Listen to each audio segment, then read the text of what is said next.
অরুণ ভাই, এত সকাল সকাল কই যাচ্ছেন? ভাবি, কাউরে বইলেন না, মাজারে যাচ্ছি সুমন ফকিরের কাছ থেকে বউ কন্ট্রোল করার একটা তাবিজ আনতে। তাবিজ দিয়ে যদি বউ কন্ট্রোল করা যেত তাইলে সুমন ফকির মাজারে তাবিজ বেচতো না।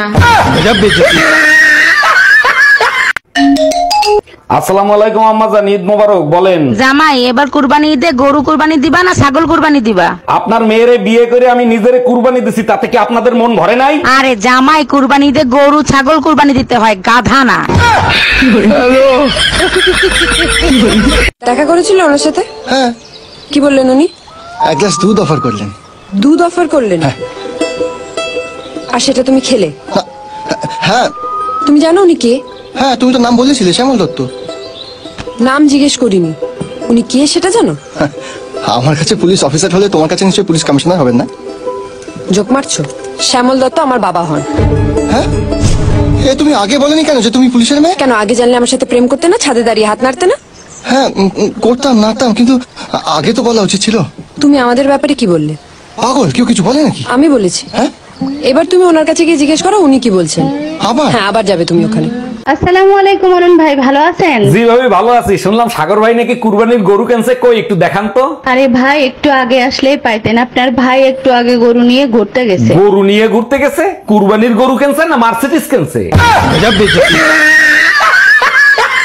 আচ্ছা ধরো, আমি তোমাকে 1000 টাকা দিলাম, ঠিক আছে, ধরলাম। তারপর? এখন আমার 1000 টাকা ফেরত দাও। তাহলে তুমিও ধরো, তোমার 1000 টাকা আমি দিয়ে দিছি। আমি ধরাই বিশ্বাসী না, আগে তুমি আমার টাকা দাও। প্রতিটা দিন একটা না একটা ঝামেলা লাগেই থাকে। তুমি প্রতিদিন রাশিফল দেখে বাসা থেকে বেরোবা? আরে বোকা, রাশিফল তো দেখবো অবিবাহিত ছেলেরা। আচ্ছা, তা বিবাহিত ছেলেরা কি দেখে? বিবাহিত ছেলেরা বোর মুখ দেখলেই বলে দিতে পারে আজকে দিন কিরকম যাবে। বাঁশডলা দেই কি সাধে? সবসময় মুখটারে বাংলার পাস বানায় রাখো কেন? হাসি মুখে কথা বলা যায় না? হাত মুখ ধুয়ে আসে, জরুরি কথা আছে। সাবাস, এইভাবেই কথা বলবা। আগে জরুরি কথা বলো। এই শোনো না, আজকে না আমার ননদ মারা গেছে।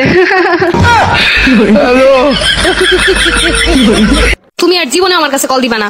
আমি আবার কি করলাম? সারাদিন পর এখন সময় এসে কল দেওয়ার। সারাদিন তো কাজে ব্যস্ত ছিলাম। ঠিক আছে, ব্যস্তই থাকো, কল কেন দিছো? তোমার সাথে কথা বলার জন্য। না, আমি আর কথা বলতে চাই না। তাহলে করবা কি? আমার আর কোনোদিনও ফোন দিবা না, কেটে দিলাম। কেটে দিলে কি আর করার? কেটে দেওয়ার কথা বললাম, তারপর কিছু বলতেছিস না। তারপরে আবার কি বলবো? আমি ফোন কাটতে চাইছি। হ্যাঁ, আমি তো শুনলাম। তুই না, তোর কিছু করার নাই। তুমি ফোন কাটে দিলে আমার কি করার থাকবো? ফোন তো তোমার কাছে।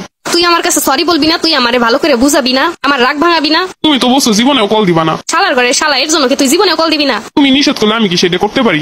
কার সাথে যে কথা বলতাছি আল্লাহই ভালো জানে। তোর মাথার ভিতরে কি কিছু নাই? থাকবো না কেন, সবই তো আছে। তাহলে গার্লফ্রেন্ড রাগ করলে ফোন কাটে দিলে কি করতে হয় তুই জানিস না? আমি কেমনে জানবো? ফোন কাটে দিলে আবার কি করণ আছে? তুমি তো বইলেই দিছো জীবনে কল দিবা না।